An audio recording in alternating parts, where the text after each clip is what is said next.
지극히 높은 주님의 지극히 높은 주님의 낮이 성소로 들어갑니다. 세상의 신을 벗고서 주 보좌 앞에 엎드리리. 내 주를 향한 사랑과 그 신뢰가 사그러져 갈 때 하늘로부터 이곳에 장막이 덮이네.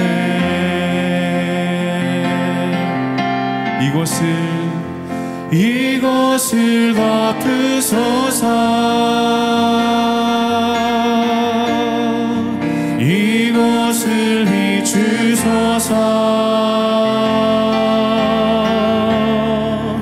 내 안에 무너졌던 모든 소망 다 회복하리니.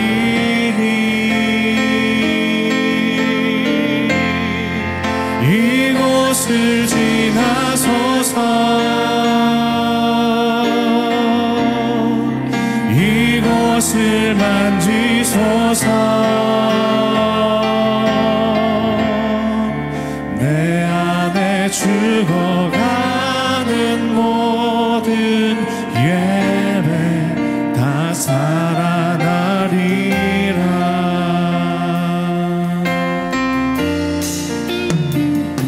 지극히 높은 주님의 지극히 높은 주님의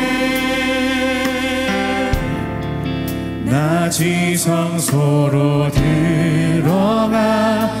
세상의 신을 벗고서 세상의 신을 벗고서 주 보좌 앞에 엎드리니. 내 주를 향한 사랑과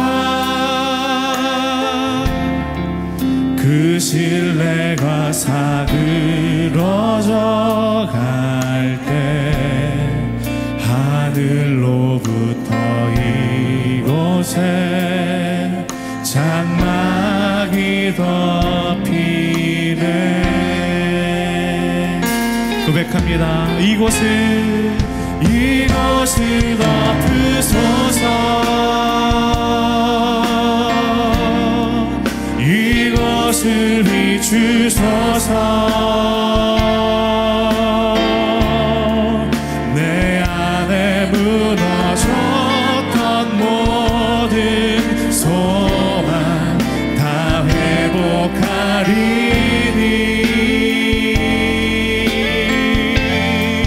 이곳을 지나소서.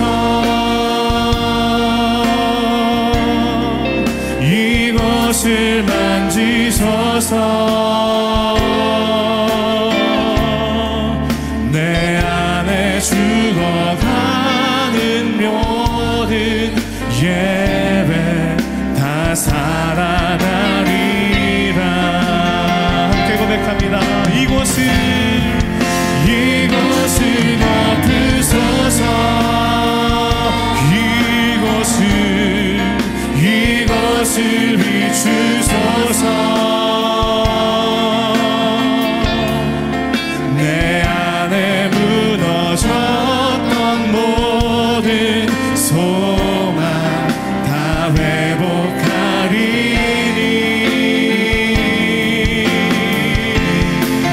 이곳을 지나소서. 이곳을 만지소서.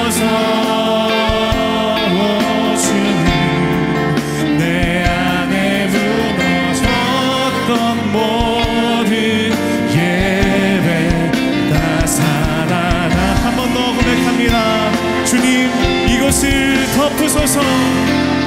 이곳을 덮으소서. 이곳을 비추소서. 아멘. 내 안에 무너졌다.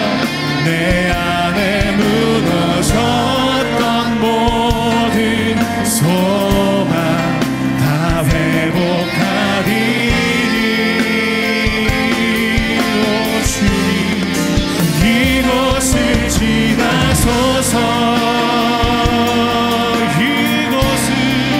이곳을 만지소서. 내 안에 죽어가는 모든 예배 다 살아가리라. 아멘. 우리가 이 시간 고백한 것처럼 주님께서 주님의 은혜로 이것을 덮으시고 만지시고 우리의 예배를 회복시키실 줄로 믿습니다. 함께 이 시간 그 주님을 기대하고 소망하며 주의 보혈을 의지하는 마음으로 박수하며 찬양하도록 하겠습니다. 힘차게 박수하며 찬양합니다.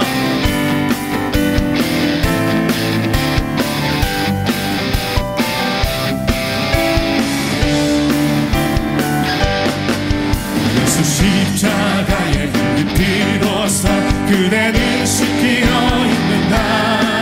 더러운 죄 희게 하는 능력을 그대는 찾는.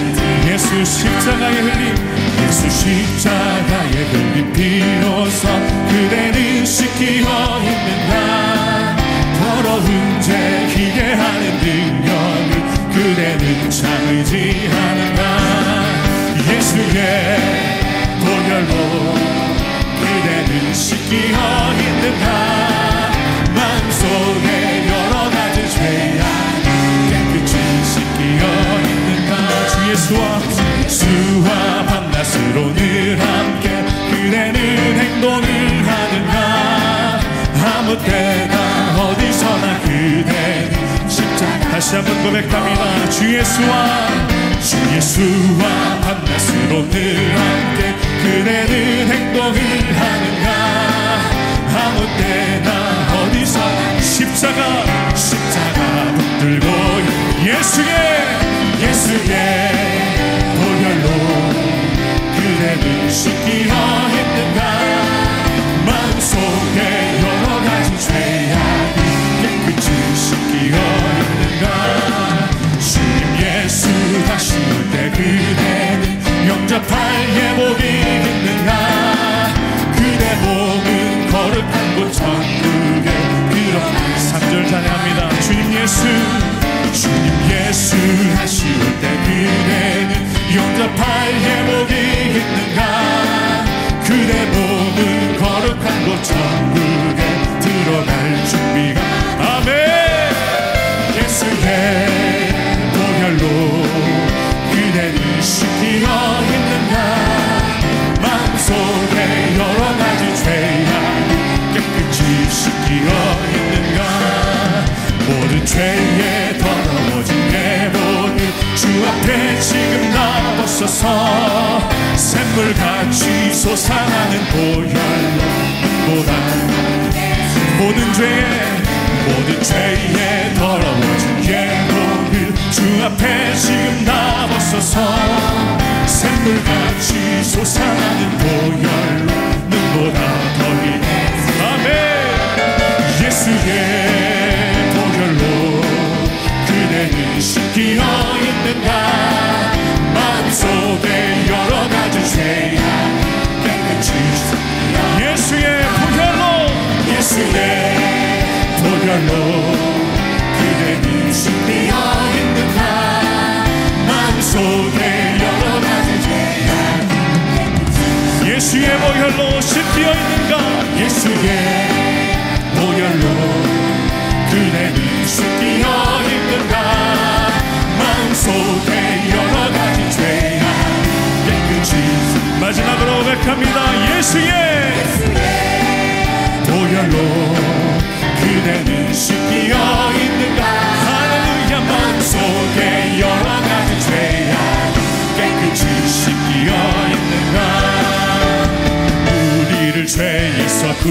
구하시려 주 예수 십자가 지셨으니 기쁘게 부르세 할렐루야. 나도 찬송하세 찬송하세 찬송하세 주님 나를 구하셨네. 찬송하세 찬송하세 주가 구원하셨네. 우리를 주께서 구했으니 이전에 행하던 악한 일과 주하고 벌어온 모든 죄를 온전히 버렸네. 아멘. 찬송하세 찬송하세 주님 나를 구하셨네. 찬송하세 찬송하세 주가 구원하셨네. 나 지금 죄에서 사함받아 거룩한 백성이 되었으니 이 육신 장막을 벗을 때도 주님의 은혜를 찬양합니다. 찬송하세 찬송하세 주님 나를 구하셨네.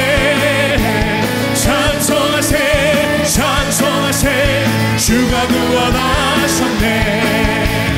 우리가 이 세상 떠날 때에 예수의 손목을 굳게 잡고 영원히 즐거운 천국에서 4절 다시 한번 우리 뜨겁게 박수하며 찬양합니다. 우리가 이 세상 떠날 때에 예수의 손목을 굳게 잡고 영원히 즐거운 천국에서 주 함께 살겠네. 아멘. 찬송하세 찬송하세 주님 나를 구하셨네. 찬송하세 찬송하세 주가 구원하.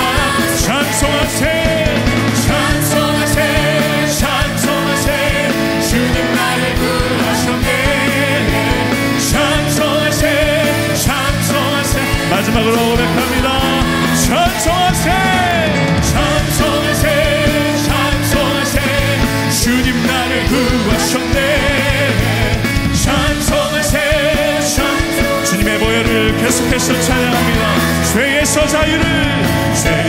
자유를 얻게 하는 보혈의 능력 주의 보혈 시험을 이기고 승리하는 참 놀라운 능력. 죄에서 자유를 얻게 하는 보혈의 능력 주의 보혈 시험을 이기는 승리하는 참 놀라운 주의 보혈 능력은 또한 주의 피 믿으로 주의 보혈 그 어린 양의 매우 귀중한 피로 육체의 정욕을 이기는 보혈의 능력 주의 보혈 정결한 마음을 얻게 하는 참 함께 선포합니다. 주의 보혈 능력은 또한 주의 피 믿으로 주의 보혈 그 어린 양의 매우 귀중한 은보다 더 희게 밝히는 것 은보다 더 희게 밝히는 것 보혈의 능력 주의 보혈 부정한 모든 것 밝히시니 참 놀라운 능력이로다. 주의 보혈 능력은 또한 주의 피 믿으로 주의 보혈 그 어린 양의 매우 귀중한 피로다. 구주의 복음을 전할 제목 보혈의 능력 주의 보혈 날마다 나에게 찬송 주니 참 놀라운. 4절 다시 한번 합니다. 구주의 복음을 전할 제목 보혈의 능력 주의 보혈 날마다 나에게 찬송 주니 참 놀라운. 주의 보혈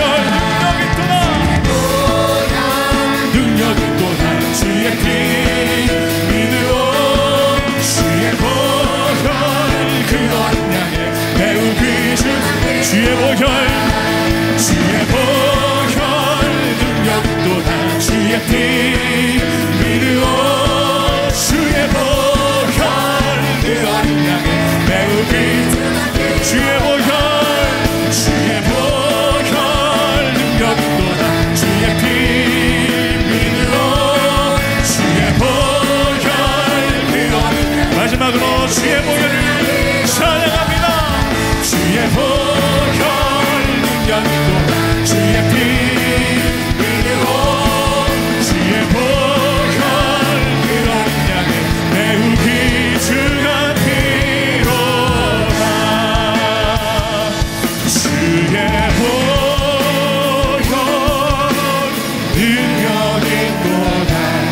주의 피 믿으오 주의 보혈 그 어린 양을 매우 우리의 소망 되시고 능력 되신 주님의 보혈을 찬양합니다. 주의 보혈 능력이 또나 주의 피 믿으오 주의 보혈 그 어린 양을 마지막으로 능력의 그 보혈을 찬양합니다. 주의 보혈 능력이 또나 주의 피 믿으오 주의 보혈 그 어린 양을 매우 귀중한 피로다.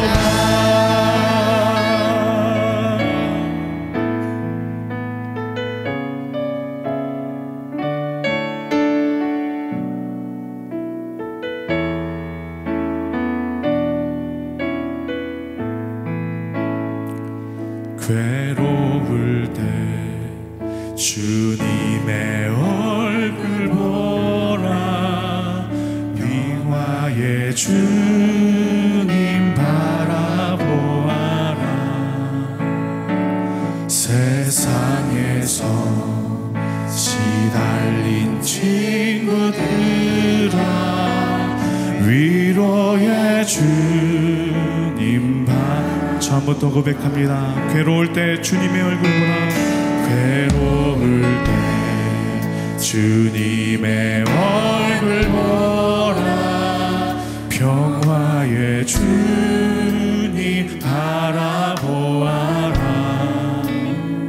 세상에서 시달린 친구들아 위로의 주님 바라보아라 눈을 들어 주를 보라 내 모든 염려 주께 맡겨라 슬플 때에 주님의 얼굴 보라 사랑의 주님 안식 주리라 힘이 없고 내 마음 연약할 때 내 마음 연약할 때 능력의 주님 바라 주의 이름 부르는 모든 자는 주의 이름 부르는 모든 자는 힘주시고 늘 2절 다시 한번 고백합니다. 힘이 없고 내 마음 연약한 능력의 주님 바라 우리의 고백되길 원합니다. 주의 이름 부르는 모든 자는 힘주시고 아멘. 그렇습니다. 눈을 들어 주를 보라. 눈을 들어 주를 보라 내 모든 염려 주께 맡겨라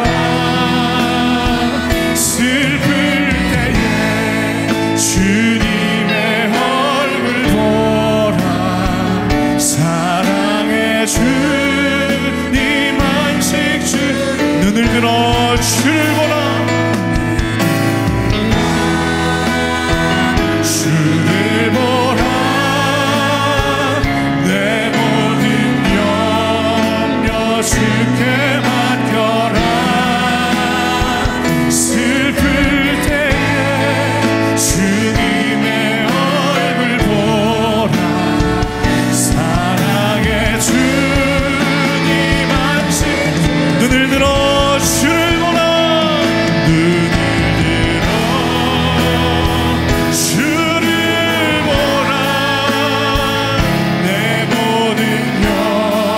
돌려 주께 맡겨라. 슬플 때에 주님의 얼굴 보라. 사랑의 주님, 주님께서 우리에게 말씀하십니다. 눈을 들어 주를 보라. 내 모든 염려 주께 맡겨라. 슬플 때에 주님의 얼굴 보라. 사랑의 주님 안식 주리라. 힘을 내세요.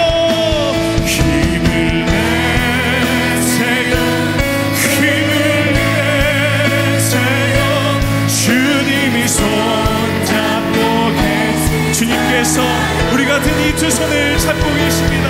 주님이 나와 함께함을 믿는다면 어떤 고난도 견딜 수. 힘을 내세요. 힘을 내세요. 힘을 내세요. 힘을 내세요. 주님이 손잡고 계시잖아요. 주님이 나와 함께함을 믿는다면 어떤 고난도 견딜 수 있. 처음부터 고백합니다. 왜 나만 겪는 고난이냐고. 왜 나만 겪는 고난이냐고. 불평하지 마세요. 당신의 뒤편에, 고난의 뒤편에 있는 주님이 주실 축복 미리 보면서 감사. 2절 고백합니다. 왜 이런 슬픔 찾아왔는지. 왜 이런 슬픔. 원망하지 마세요. 원망하지. 당신은 잃은 것보다, 당신은 잃은 것보다 주님께 받은 은혜 더욱 많음에 감사. 아멘. 너무 견디기 힘든, 너무 견디기 힘든 지금 이 순간에도 주님이 일하고 계시잖아요. 남들은 지쳐 앉아 있을지라도 당신만을. 그렇습니다. 능력의 주님께서 계시기 때문입니다. 힘을 내세요. 힘을 내세요. 주님이 손잡고 계시잖아요. 주님이 나와 함께함을 믿는다면 어떤 고난도 견딜 수 있는. 찬양합니다. 힘을 내세요. 힘을 내세요. 힘을 내세요. 주님이 손잡고 계시잖아요. 주님이 나와 함께함을 믿는다면. 우리 다 함께 두 손 높이 들고 그 주님을 의지하며 고백합니다. 힘을 내세요. 힘을 내세요. 힘을 내세요. 주님이 손잡고 계시잖아요. 주님이 나와 함께함을 믿는다면 어떤 고난도 견딜 수 있잖아요. 이 시간 함께 잠시 기도하기를 원합니다. 주님, 우리가 주님 앞에 든 이 두 손을 주님께서 지금 이 시간 붙들고 계시는 줄로 믿습니다. 하나님, 우리 예배가 그 주님께 눈을 들어 주님의 음성 듣고 능력 받고 우리의 삶이 승리하는 삶 되는 귀한 예배 되도록 주님 인도하여 주시옵소서. 함께 이 시간 주님의 이름 한번 부르짖으며 우리 통성으로 기도하며 나아갑니다. 기도합니다. 주여. 성경 말씀 봉독하겠습니다. 오늘 함께 나눌 말씀은 누가복음 9장 57절에서 62절까지 교독하겠습니다. 누가복음 9장 57절에서 62절까지 제가 한 절, 여러분이 한 절 교독하겠습니다. 길 가실 때에 어떤 사람이 여쭤오되 어디로 가시든지 나는 따르리이다.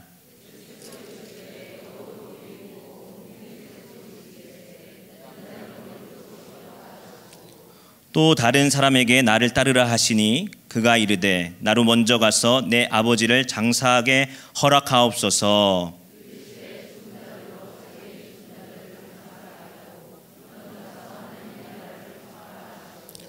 또 다른 사람이 이르되 주여 내가 주를 따르겠나이다마는 나로 먼저 내 가족을 작별하게 허락하소서. 예수께서 이르시되 손에 쟁기를 잡고 뒤를 돌아보는 자는 하나님의 나라에 합당하지 아니하니라 하시니라. 아멘. 할렐루야. 금요 성령 집회에 오신 모든 성도님들에게 하나님의 사랑이 가득하길 먼저 기원합니다. 이번 주 수요일은 교회력으로 사순절의 시작인 제2수요일이었습니다. 사순절은 예수님의 고난과 죽음을 기억하고 또 우리 각자의 신앙을 가다듬는 절기지요. 예수님의 고난에 동참하고 회개를 통해서 주님의 부활을 맞는 시기가 바로 사순절입니다. 성탄절과 더불어서 가장 큰 절기가 부활절이지요. 제2수요일을 시작으로 해서 부활절 전까지 주일을 뺀 40일의 기간을 기도와 또 금식을 하면서 영적 성장의 기회로 삼는 기간이 바로 사순절입니다. 바라기는 2019년 사순절을 주님의 고난과 죽음을 묵상하면서 40일의 영적인 순례의 길을 걷기를 간절히 소망합니다. 이런 의미에서 3월의 금요 성령 집회에서는 누가복음의 말씀을 따라서 예루살렘을 향한 예수님의 여행 기사를 함께 살펴보고자 합니다. 마태, 마가, 누가, 요한 이 사복음서 중에서도 누가복음은 다른 복음서와는 다른 큰 특징이 있습니다. 여러 개의 특징이 있지만 그 중에서도 누가복음은 갈릴리를 떠나서 예루살렘을 향해 나아가는 예수님의 긴 여행기사, 긴 이야기를 전해주고 있습니다. 무려 얼마나 되는지 여러분 아십니까? 9장 51절에서부터 19장 57절까지 무려 한 10장에 걸쳐서 이렇게 보여주고 있습니다. 9장 51절에는 본격적으로 예루살렘을 목표로 정하고 발걸음을 내딛는 주님의 모습을 바라보게 됩니다. 지금까지 예수님은 갈릴리 이곳저곳을 돌아다니시면서 하나님 나라를 선포하시고 또 병든 자들을 치유하시고 귀신을 내어 쫓아내셨습니다. 그런데 이제 승천하실 기약이 가까이 왔습니다. 여러분, 승천하실 기약이 가까이 왔다라는 것은 승천 이전에 있어야 될 십자가의 죽음과 부활까지 시기가 가까이 왔다라는 것을 의미하죠. 그래서 주님은 예루살렘을 향해 나아가고자 결심하십니다. 여러분, 결심이란 뭡니까? 어떤 일을 하기로 마음을 굳게 정하는 것이 바로 결심입니다. 쉽게 이야기해서 마음을 먹는 거죠. 목회를 하다 보면 어떤 마음을 갖느냐가 참 중요하다라는 사실을 많이 깨닫습니다. 교회에서 어떤 일을 계획하고 또 함께 하고자 할 때 아무렇지 않은 일인 것 같은데 구성원들 간에 또 어려움을 당하거나 또 일이 되지 않을 때를 종종 이렇게 경험하게 됩니다. 왜 그럴까? 일이 어려운 것보다도 그 일을 바라보는 사람들의 마음의 태도에 그 문제가 있고 더 중요하기 때문입니다. 어떻게 마음을 먹느냐에 따라서 일이 진행되기도 하고 어려움을 겪기도 합니다. 일하기 전 우리는 마음을 정하죠. 결심하죠. 여러분, 우리 모두 주님의 일을 감당하기 전 결심해야 합니다. 그런데 중요한 게 있어요. 결심하기 전에 중요한 게 있는데 항상 예수님의 마음을 품고 결정하시기를 소망합니다. 그러기 위해서 우리는 일하기 전에 기도하고 일해야 합니다. 주님의 마음, 온유하고 겸손한 마음을 품게 해달라고 주님께 늘 기도함으로 일하고 결심하는 저와 성도님들 되시기를 간절히 축원합니다. 주님은 온 인류를 구원하시기 위해서 십자가의 사명을 감당하기 위해 예루살렘을 향해 여행하시기로 결심하셨어요. 인류 구원의 사명을 감당하기로 결심하신 주님은 길을 가십니다. 여러분, 여행하기로 결정했으면 길을 나서야 합니다. 여행에는 길이 있어요. 그걸 뭐라고 합니까? 여행 길이라고 하죠. 근데 길은 어떤 역할을 합니까? 목적지로 인도하는 통로의 역할을 하기도 하고, 또 길은 통로의 역할뿐만 아니라 그 목적지로 가는 방법이나 방식을 의미하기도 합니다. 그런데 막상 길을 가다 보면은 때로 어려움을 당하고 원치 않는 방향으로 갈 때가 있어요. 우리도 믿음의 길을 걷다 보면 목적지로 가는 길을 잃어버렸다거나 또 그 길로 가기 위해서 불분명한 여러 길이 흩어져 있는 것처럼 느껴질 때가 많이 있습니다. 마치 숲에 있는 것처럼 말입니다. 철학자 마틴 하이데거라는 철학자가 숲길이라는 홀츠베게라는 책의 머릿말에 이런 머릿말을 적어 놓은 게 있어요. 제가 좀 소개해 보고자 하는데, 숲에는 대개 풀이 무성히 자라나 있다. 더 이상 걸어갈 수 없는 곳에서 갑자기 끝나버리는 길들이 있다. 그런 길들을 숲길들이라고 부른다. 길들은 뿔뿔이 흩어져 있는 것 같지만 같은 숲에 있다. 그리고 나무꾼과 산지기들은 그 길을 잘 알고 있다. 여러분, 주님을 향한 우리들의 신앙의 걸음이 숲에 있는 무성한 풀 때문에 때로는 걷지 못할 때도 있습니다. 그리고 때로는 길 자체가 사라져버린 것처럼 느껴질 때도 있어요.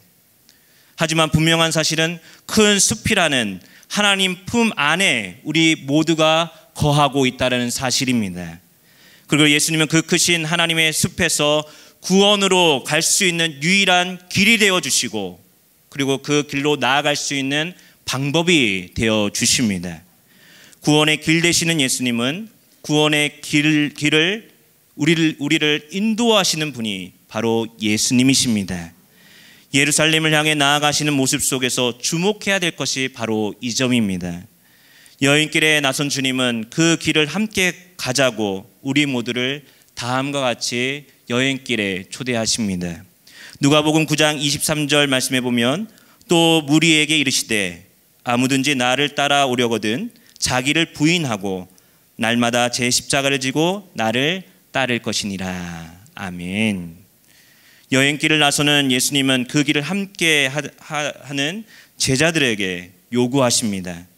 길 자체인 나를 따르라 라고 말입니다.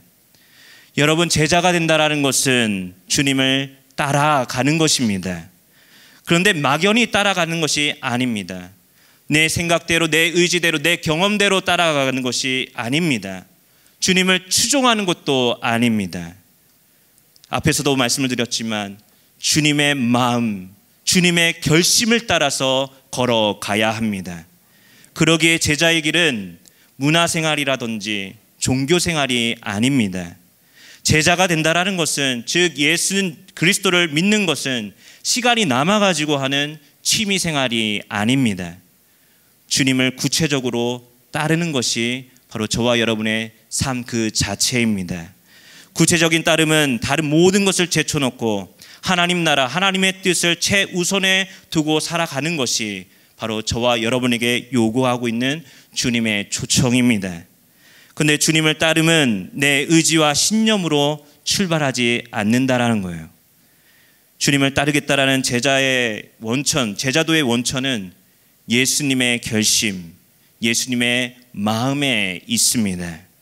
사랑하는 성도 여러분, 저와 여러분은 예수님의 결심을 따라가는 사람들인 줄로 믿습니다. 이것이 예수님과 여행하는 제자들에게 요구되는 첫 번째 요소입니다. 오늘 9장 57절에서 62절까지 함께 교독했습니다. 이 말씀에는 예수님을 따르는 태도에 대해서 일러주고 있는데요. 본문은 그 길을 가실 때에 어떤 사람이 주님께 어디로 가시든지 따르겠습니다라는 결심으로 이렇게 시작합니다. 그러자 주님은 자신을 따르는 길이 들짐승이나 공중에 나는 새들보다 못한 노숙의 신세가 될 수 있다라고 이렇게 일러주시는데, 제가 57절에서 58절을 다시 한번 읽겠습니다. 길 가실 때에 어떤 사람이 여짜오되 어디로 가시든지 나는 따르리이다. 예수께서 이르시되 여우도 굴이 있고 공중의 새도 집이 있으되 인자는 머리 둘 곳이 없도다 하시고. 아멘. 여러분, 잠자리를 보장받지 못한다라는 것은 최소한의 보장된 삶에서 오는 편안함을 포기해야 된다는 것을 의미하죠. 이러한 보장된 삶을 포기할 각오를 가지고 주님을 따라가야 된다는 겁니다. 여러분, 이건 우리의 어떤 생활의 편리함을 추구하지 말라라는 것이 아닙니다. 주님을 따르기 위해서는 때로는 나에게 안락함을 주고 편안한 그런 모든 것에서 포기할 필요가 있다라는 것이죠. 왜냐하면 하나님의 뜻을 실현하는 예수님 자신의 삶 자체도 이런 모습을 보이셨고 그리고 이렇게 사셨기 때문입니다. 주님은 갈릴리 출신이자 안락한 정착지가 없으셨어요. 하나님의 일을 하는 동안 늘 불편을 감수하면서 사셨습니다. 그리고 주님의 공생의 끝은 어떻습니까? 그 길은 고난의 길이자 그리고 십자가의 죽음입니다. 그런데 가까이에서 예수님과 함께 여행하는 제자들은 이 사실을 잘 깨닫지 못했습니다. 예수님과 함께 여행한다는 것은 가정과 같은 안락하고 또 정적인 장소를 떠나는 것입니다. 이것은 우리의 현재의 어떤 안락한 체제에 대해서 도전하는 것일 수도 있습니다. 하나님 나라의 통치는 이 세상과의 논리, 이 세상의 논리와는 정반대입니다. 그러기에 하나님 나라의 새로운 가치관을 따르기 위해서는 어디에, 무엇에 우리의 삶의 가치를 두고 있느냐가 중요합니다. 성도 여러분, 가장 우선적인 삶의 가치를 주님께 두고 따라가기를 간절히 축원합니다. 이어지는 59절에서 60절 말씀에도 보면 이제는 주님께서 다른 이에게 나를 따르라 라고 이렇게 말씀하십니다. 하지만 그 사람은 뭐라고 이야기합니까? 먼저 가서 내 아버지를 장사하게 해달라라고 요청하죠. 또 다른 사람에게 나를 따르라 하시니 그가 이르되 나로 먼저 가서 내 아버지를 장사하게 허락하옵소서. 이르시되 죽은 자들로 자기의 죽은 자들을 장사하게 하고 너는 가서 하나님의 나라를 전파하라 하시고. 아멘. 여러분, 우리 인생에 있어서 장래가 나면 정말 시급한 일이지요. 목회를 하면서도 장래가 나면 모든 목회의 스케줄이 멈추고 어디에 집중하게 됩니까? 장래에 집중하게 되는 것이 당연합니다. 그만큼 목회에 있어서 장래는 중요합니다. 그런데 이 본문의 제자의 상황은 이런 중대한 장래를 치르는 것에 있었어요. 다른 사람의 장래도 아니고 누구의 장래입니까? 아버지의 장사입니다. 제가 이런 상황에 놓여 있더라면, 만약 이런 상황에 놓여 있다면 주님께 아버지의 장사를 지내고 따르게 해달라고 요청하지도 않을 것 같아요. 왜냐하면 사랑하는 사람의 장래, 특별히 아버지의 장래는 그 아들에게 있어서는 가장 시급하고 중요한 일이기 때문입니다. 예수님 당시도 마찬가지지요. 아버지의 장사를 지내는 의무에서 자유로운 사람은 꼭 있었는데 어떤 사람이냐면 나시린밖에 없었어요. 오직 나시린으로 서원을 한 사람이거나 대제사장인 경우에는 아버지의 장사를 지내는 것에서 좀 제해가 될 수 있었습니다. 그 외의 사람들은 죽은 자를 장사 지내는 것이 다른 무엇보다도 앞서 치러야 되는 그런 의무였습니다. 그런데 예수님은 예상치 못할 대답을 하시죠. 뭐라고 대답하십니까? 죽은 자들로 자기의 죽은 자들을 장사하게 하고 너는 가서 하나님 나라를 전파하라. 아멘. 죽은 자들로 죽은 자들의 장사하게 하라. 여러분, 이 말씀은 어떤 말씀입니까? 모든 어려움을 감내하지 않고 주님을 따르지 않는 사람은 이미 영적으로 죽은 것과 다름이 없다라는 것을 주님 말씀하시는 겁니다. 그래서 주님은 죽은 자들에게 죽은 자를 장사하는 것을 맡겨두라라고, 어떻게 보면 효에 대한 그런 인생의 우리의 가치관에 대해서 뒤흔드는 말씀을 지금 요청하고 계십니다. 그리고 아버지의 장례를 치르는 의무의 예인 사람이 나실이라고 제가 말씀을 드렸습니다. 나실이는 온전히 하나님께 바쳐지고 헌신된 자, 헌신하는 자를 의미합니다. 하나님을 섬기기 위해서 일상에서 성별된 자가 나실인입니다. 예수님을 따르는 제자가 된다는 건 이런 나실인처럼 성별되는 일입니다. 이 세상의 가치관, 생각으로는 예수님과 함께 여행할 수 없는 겁니다. 사역을 하다 보면 상식이 통하지 않을 때가 많이 있죠. 때로는 어떤 분들은 교회가 왜 상식도 안 통하냐고, 이렇게 상식도 지키지 않는다라고 하소연하는 사람들도 있습니다. 물론 상식에서 벗어나서 잘못된 일을 하는 것은 잘못이죠. 하지만 교회는 상식을 따라가는 공동체가 아닙니다. 교회는 그리스도의 말씀을 따라가는 제자 공동체인 줄로 믿습니다. 주님은 주님의 뒤를 따르는 사람들에게 이런 상식의 틀을 벗어나도록 요청하고 계십니다. 이어지는 61절과 62절 말씀에도 이런 맥락에서 함께 하고 있습니다. 어떤 제자가 가족들과 작별 인사를 하고 예수님을 따르겠다라고 이렇게 이야기합니다. 그 사람을 향해서 주님은 뭐라고 하십니까? 다음과 같이 대답하시죠. 손에 쟁기를 잡고 뒤를 돌아보는 자는 하나님 나라에 합당하지 아니하다라고 말입니다. 또 다른 사람이 이르되 주여 내가 주를 따르겠나이다마는 나로 먼저 내 가족을 작별하게 허락하소서. 예수께서 이르시되 손에 쟁기를 잡고 뒤를 돌아보는 자는 하나님의 나라에 합당하지 아니하니라 하시니라. 아멘.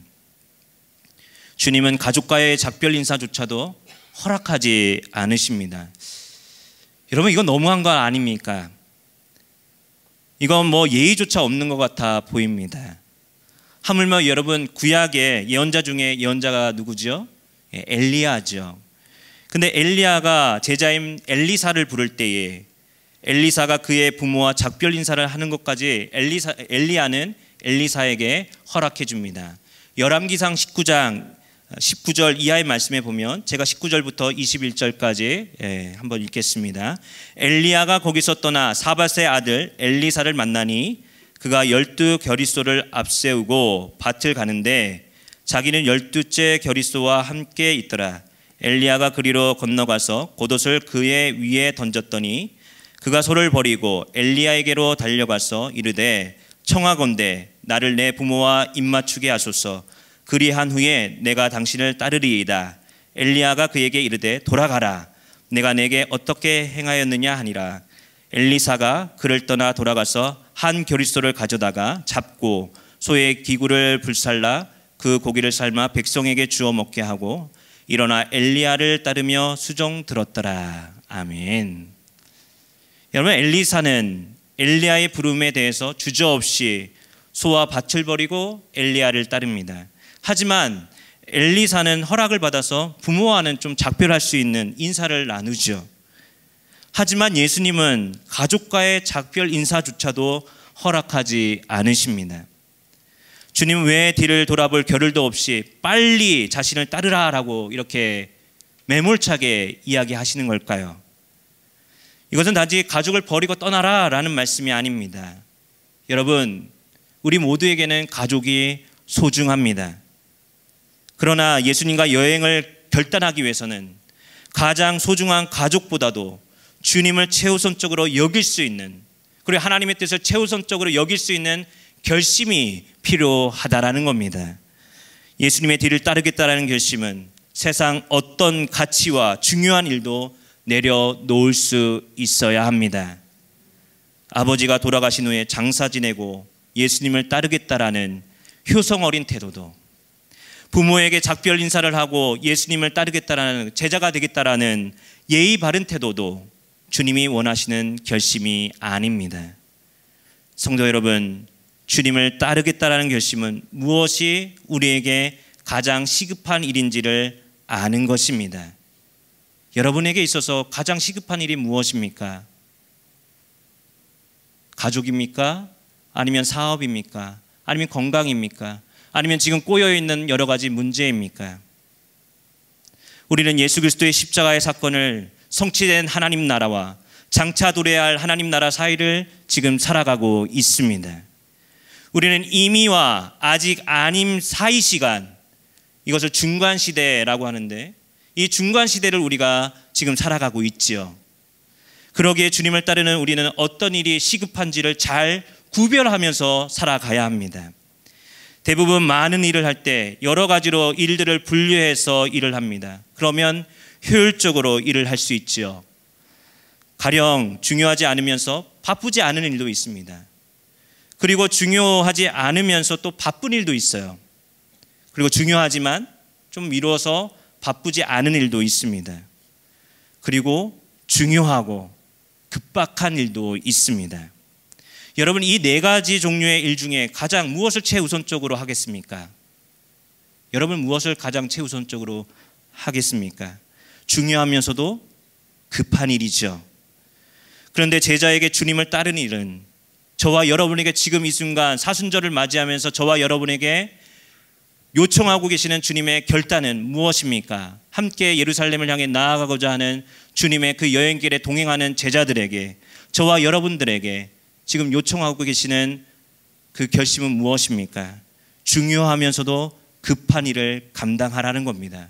근데 그 일은 제자에게 주님을 따르는 일이고, 그리고 주님을 함께 동행하는 것이 가장 급박한 일인 줄로 믿습니다. 왜냐하면 예수님을 통해 성취된 하나님 나라를 한 명이라도 빨리 복음을 들고 주님께로 돌아와야 되는 시간이 바로 우리에게 주어져 있는 이 중간 시대, 중간 시기이기 때문입니다. 제자는 이렇게 가장 급박한 일, 주님을 따라가면서 하나님 나라를 선포하는 일을 감당하는 사람들입니다. 그래서 오늘 본문에 이어서 10장 읽지는 않았지만 10장 1절에서부터 20절 단락에서는 주님께서 미리 세계 선교를 내다보시면서 제자를 파송하시는 이야기가 이어지고 있습니다.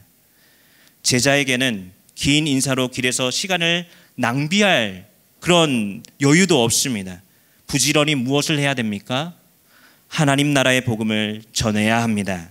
10장 말씀에 보면 주님은 제자들 파송하시는데 파송하는 제자의 수가 70인입니다. 구약에서 70이라는 숫자는 이스라엘 백성을 대표하는 70명의 장로들을 의미합니다. 여러분, 70명을 주님께서 70명을 파송하셨다는 것은 이제 예수님을 통해서 새롭게 구성되는 새로운 이스라엘의 대표들인 제자들을 통해서 수많은 사람들에게 복음을 한시라도 빨리 증거하고 전하는 그런 급박한 일이 주어져 있기 때문입니다. 예수님은 제자들을 가시려는 각 동네에 어떻게 했냐면 파송하셨어요. 이렇게 제자들을 각 마을로 파송하시면서 앞으로 땅끝까지 이르러 주님의 생명을 전해야 되는 사명을 미리 내다보시고 또 보여주고 계십니다. 예루살렘을 향한 주님의 여행은 십자가의 죽음과 부활로만 그치는 것이 아니라 앞으로 누가복음 9장 51절에 승천할 날이 기약이 가까이 왔다라고 하는데, 이것은 무엇을 의미합니까? 승천하시고 다시 오실 때까지 우리에게 맡겨진 사명을 감당하라고 주님은 저와 여러분을 세우시고 부르시고 주님의 제자로 세우시고 파송하시는 줄로 믿습니다. 교회는 이 여행에, 구원으로의 여행에 순례의 길을 걷는 공동체입니다. 하나님께서 저와 여러분을 부르시는 이유 다른 게 아닙니다. 복음의 일꾼으로 세우셔서 세상에 복음을 전하기 위해서입니다. 그 대상이 나와 정말 친한 사람 아니면 가족일 수도 있습니다. 우리는 주님께서 파송하셨다는 사실을 늘 깨달으면서 생명의 복음을 한시라도 빨리 급박하게 전해야 될 줄로 믿습니다. 근데 70인을 보낼 때에 주님은 각자 보내지 않으시고 어떻게 보내십니까? 둘씩 짝지어 보내셨다라고 이렇게 말씀합니다. 여러분, 왜 하필 둘씩 파송하십니까? 서로 돕고 한 명이 가는 것보다는 두 명이 가면 좋으니까 그럴 수도 있죠. 하지만 여기에는 주님의 다른 의도가 있습니다. 복음을 전하는 제자들은 복음을 들고 가죠. 그런데 그냥 들고 가는 게 아니라 그들은 복음의 증인으로 파송된다라는 것입니다. 여러분, 율법에 따르면 어떤 믿을 만한 증거가 되기 위해서는 최소한 두 사람의 증인이 필요합니다. 제자들은 그냥 파송받은 자가 아니라 복음의 증인으로 파송받은 사람들입니다. 이렇게 복음의 증인으로 파송받는 제자들의 복장과 태도에 대해서도 말씀하시는데 10장 4절 말씀해 보면 전대나 배낭이나 신발을 가지지 말며 길에서 아무에게도 문하지 말라라고 이렇게 일러주십니다. 여러분, 신발을 갖지 말라라는 것은 어떤 여분의 신발을 가방 속에 지니지 말라라는 뜻입니다. 또한 파송된 제자들이 길에서 아무에게도 문안하지 말 것을 명하시는데 단지 이것은 인사하지 말라라는 뜻이 아닙니다. 열왕기 하에 보면 4장 29절에 엘리사가 게하시에게 이렇게 이야기하죠. 길에서 사람을 만나도 인사하지 말고 인사를 받아도 대답하지 말라라는 모습과 아주 유사합니다. 여러분, 왜 인사를 하지 말라라고 하실까요? 급박한 일이 있기 때문이죠. 다급하기 때문이죠. 인사를 하면 매우 긴 시간 소비하기 때문에 그 시간이라도 낭비하지 않고 맡겨진 일들을 감당하기 위해서 주님은 제자들을 향해서, 파송받는 제자들을 향해서 길에서 인사하지 말라라고 하시는 겁니다. 앞서 말씀을 드린 것처럼 복음 전파를 감당하는 시간은 그리 오래 남아있지 않습니다. 70인을 파송하시면서 일러주시는 말씀의 가장 핵심된 부분은 하나님 나라가 오기 전에 제자들은 한시라도 빨리 주의 복음을 전하는 데 있습니다. 성도 여러분, 주님은 예루살렘에서의 죽음을 내다보시면서도 하나님 나라를 선포하는 사역을 중단하지 않으십니다. 오히려 70인을 세우셔서 친히 하나님 나라를 향한 열정을 쏟아붓고 계십니다. 하나님 나라의 선포를 12명의 사도에게만 국한시키지 않으시고 70인을 통해 동일한 사명을 부여해 주셨고 또 오늘 이 예배를 함께 드리는 저와 여러분에게도 이 사명을 부여해 주시는 줄로 믿습니다. 70인은 한시라도 빨리 주의 평화를, 즉 메시아를 통해 주어진 진정한 샬롬을, 진정한 구원의 기쁜 소식을 증언해야 합니다. 주님은 저와 여러분을 이 세상에 파송하십니다. 우리는 이 세상에 살면서 여러 가지 일들이 있죠. 나를 걱정하게 하고 근심하게 하는 여러 가지 일들이 있습니다. 하지만 그런 걱정 근심들을 내려놓고 오직 두려워할 줄 아는 분, 두려워해야 될 분을 두려워할 줄 아는 저와 성도님들 되시기를 간절히 소망합니다. 그 중에서도 우리는 긴박하고 중요한 일을 감당해야 됩니다. 그것은 다름이 아니라 하나님 나라의 복음을 증거하는 일인 줄로 믿습니다. 디트리 보네퍼라는 목사님은 나를 따르라 라는 책에서 이런 이야기를 합니다. 복음은 비밀 종파의 은밀한 말이 되어서는 안 되고 공개적인 설교가 되어야 한다. 여러분, 우리가 가지고 있는 복음, 예수 그리스도를 통해서 주어져 있는 이 복음은 우리들의 독백이 되어서는 안 되고 공개적으로 우리가 만나는 모든 사람들에게 한시라도 빨리 증거하고 증언해야 될 줄로 믿습니다. 예수님께서는 나를 따르라 라고 하시면서 우리에게 결단의 기회, 결단의 시간을 주십니다. 그 시간은 언제입니까? 지금 바로 이 순간입니다. 지금 이 시간이라는 결단의 때를 주고 계십니다. 십자가를 지시기 위해 예수님은 예루살렘으로의 여행을 위해서 이제 길을 나서고 계십니다. 우리 각자는 바쁜 일상을 살아갑니다. 생계를 위해서, 때로는 우리의 미래를 위해서. 하지만 이 모든 일을 할 때 잊어서는 잊지 말아야 될 것이 있습니다. 가장 우리에게 시급하고 급한 일이 무엇인가? 우리에게 가장 시급한 일은 주님을 따르기로 작정하는 것입니다. 주님의 따름을 위해서는 어떤 세상의 중요한 일도 내려놓을 수 있어야 됩니다. 그것이 나에게 안락이고 편안이고 아니면 지금 걱정 근심일지라도 그것을 십자가 앞에 모두 내려놓고 결단하고 기도하는 오늘 이 저녁이 되시기를 간절히 소망합니다. 내게 소중한 것을 뒤로하고 따라가야 하는 굳은 결심, 결단이 필요합니다. 바라기는 이 시간 이 같은 확고한 결심을 가지고 주님의 길, 그 길이 좁은 길이고 십자가의 길이고 그리고 그 길이 고난의 길일지라도 그 길은 사명의 길이고 생명의 길이고 구원의 길인 줄로 믿습니다. 그 길을 걸어갈 때 한시라도 빨리 주위의 사람들, 주님이 필요한 사람들에게 복음을 한시라도 빨리 증거할 수 있는 저와 성도님들 되시기를 간절히 기원합니다.